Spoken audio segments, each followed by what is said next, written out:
I don't know, were capable of espionage and it weren't completely and utterly morally wrong, I would almost like go dumpster diving in their computer.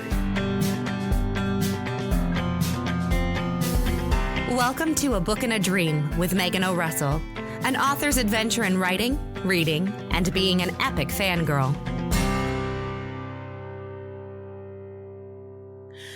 Hello, and welcome to episode 9 of A Book and a Dream. My name is Megan O'Russell, and today I want to chat with you about the twists and turns of writing a book. Now, when you're talking to authors, you'll usually hear them say like, I'm a plotter, I'm a pantser. For those of you who have never necessarily heard those terms before, a plotter is an author who will almost have like a scene-by-scene breakdown. So it's insane. I've seen pictures of some of these walls. You should Google them. And it looks like an FBI chart, like Homeland, which is a great show, literally exploded, where there's like Post-it notes and pictures and like Pinterest boards that go through every scene and what beats are going to go in every scene and how many words it is. So these people could basically tell you how long their book is going to be to the page before they start writing it. That has never been me. Then you have pantsers who start off with like a general idea of like, oh, these people are in this world and things happen. And they fly by the seat of their pants, hence the term pantsers. I've never managed to do that either. I have like a weird sort of hybrid thing going on. I think the best way to explain how I plot out my books would be like a road trip. Like, let's say I am in New York City and I want to drive to the Grand Canyon. I know that I'm going to be in a car and I'm aiming for the Grand Canyon, and I sort of have some ideas of what I want to happen along the way. So I'd be like, I'm going to spend a night in Chicago and then hopefully I'll make it all the way to Kansas City by the end of the second day, maybe check out Albuquerque.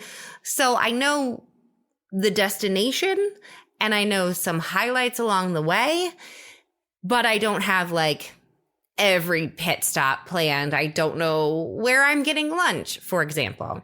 So take the Girl of Glass series, for example. Don't worry, this is going to be spoiler free. I think this is the hardest I'm going to have had to work yet to keep it spoiler free, but I will. It's going to happen.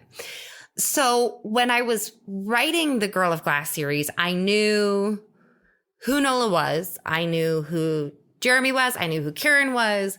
I knew what obstacles we were going to have to get past. And I knew the moment that I wanted to end the book with. I knew what that picture was going to look like. And there were other things that I knew I wanted to have along the way, scenes that I really wanted to write, but I didn't have, CIA level Post-it notes about all of it. Now, I like writing this way. It works for me.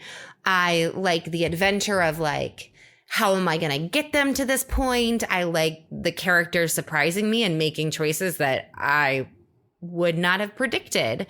I also like when readers tell me like, oh, I see in reviews, for example, in the Anna of Brea series, I knew that I was really enjoying writing the character Finn. I did not realize that he was going to become a reader favorite quite so quickly. So I have given him a little bit more page time than I would have. There are some conversations that Anna needed to have. And if people really like Finn, then she can have that conversation with him and it can be a little bit more comedic and snarky than it would have been if she had had it with someone else. Like, that's great. If that's what you want to see, I am happy to do that. And I can, because I know my trajectory, and making the choice to, have him have a beer with her instead of someone else isn't changing the trajectory of the book, but it's giving me a different moment to enjoy. And most of the time that works out really well for me. Sometimes it doesn't. Now, I think I've written 20 books. I think I might be over 20 books. I should run a count. I'll put it in the show notes. Check the notes and it'll say how many books I've written. I could probably make a complete list too. That would be an interesting one to do. We'll do an episode that is a complete list of all the things I've written. It'll be great. Anyway, so I've done this a lot. I've written a lot of books. And I was recently working on a scene in the Anna of Brea series. Now, I know how the series ends. I know the pit stops and general roadmap of how I need to get there. The problem comes with what happens if I tip my hand too soon. I love Easter eggs. I love dropping little snippets of information so that if someone were to reread the book, they would be like, oh, wow, I see that Nola did this in book 1 and now in book 4. Wow. I love doing that. But you have to be so careful to not tip your hand too soon. And I was working on a scene in N.A. of Ibrea and, I tipped my hand too soon. I was giving too much away. It was going to pull focus from other things that needed to happen. It was going to allow them too much time to sit in the tragedy before the tragedy came. And so I had to go back and cut it, but not really cut it because other things that were going on had to happen. So it was sort of the epitome of killing your darlings. It was good, you guys. It was going to be a really good scene, but I had to take it out. And there are some elements of it. I think I cut 3,000 words and 500 of them got put back in another format with other things happening. But I had to take it out. And no one is ever going to read that chapter. And it was really good. And in a way, I'm glad because I caught it soon. I realized when I sat down to keep writing the next day that I had made a mistake. So I didn't write 12 chapters and have to erase them. I only wrote 1, which is great because I don't even want to think of how upset I would be if I had to cut 12 chapters. But I had to cut it, took it out, kept the good information, kept a few cute little beats, and then stored the rest in a file. Now, as a reader, as I'm sitting there putting this really nice scene in a file where no one's ever going to see it, it sort of makes you wonder, what did other authors cut? What did they have in their mind working? And then they get there and they're like, it's good, but I can't do that. We know, and once again, spoiler free, that J.K. Rowling was planning on killing off different characters other than what ended up happening in the canon that we all know. And so it would be intriguing to see, did she actually write those scenes? How did it come out? What would that experience be like that we never got to have because she said, that's not going to work. I can't do that. Or in her case, I can't emotionally handle, killing these characters. So it would be fascinating to dive into the Hunger Games and see, were there cut things? Were there other deaths? Did the romance shift in a different way? Were there more tender moments? What would have happened if those authors had never had to kill their darlings? As a reader, I find that fascinating. And if I don't know, were capable of espionage and weren't completely and utterly morally wrong, I would almost go dumpster diving in their computers to see what is in their trash folders? What is in their secret hidden, I can't bear to delete you all the way, but no one's ever going to get to see you folders?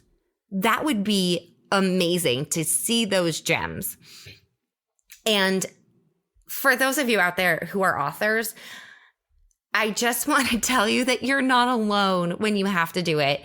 It feels horrible. You work so hard on a scene, you work so hard on a chapter, and then you come back to it and you're like, I can't use it.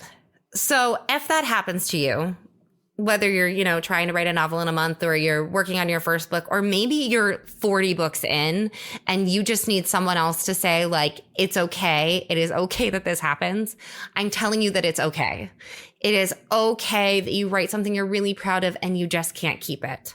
So grab yourself a pint of ice cream, or if you are of legal drinking age, wherever you are, a glass of wine. Sit down and mourn for the scene that will never be read, and then tuck it away in a file, where future generations can wonder what exactly was in it, and move on and rewrite it the way that it needs to be for the good of the book, because those painful little trims are what is going to help your book shine and what is going to keep your plot flowing and coherent. So take a moment, be disappointed, drink your glass of wine or apple juice, whatever suits you, and then move on, because you have to, no matter how badly it hurts. So as a reader, are there any of those cut scenes, other deaths, ways romances could have turned out that you would love to read the cut material? Or are you happy living behind the veil of what is canon and you don't want to know what the other possibilities could have been? If you are an author, if you're a writer, have you ever had to cut whole chapters, scenes, characters? Please commiserate with me. So give me a shout out in the comments. Reach out to me on Facebook, Instagram, Twitter, all those wonderful things. Let me know if you would like to look behind the veil, and let me know if you've been the one to lower the veil and change things before.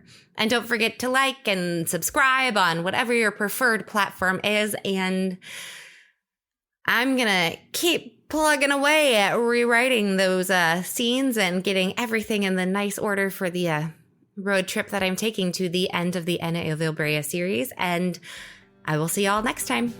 Bye.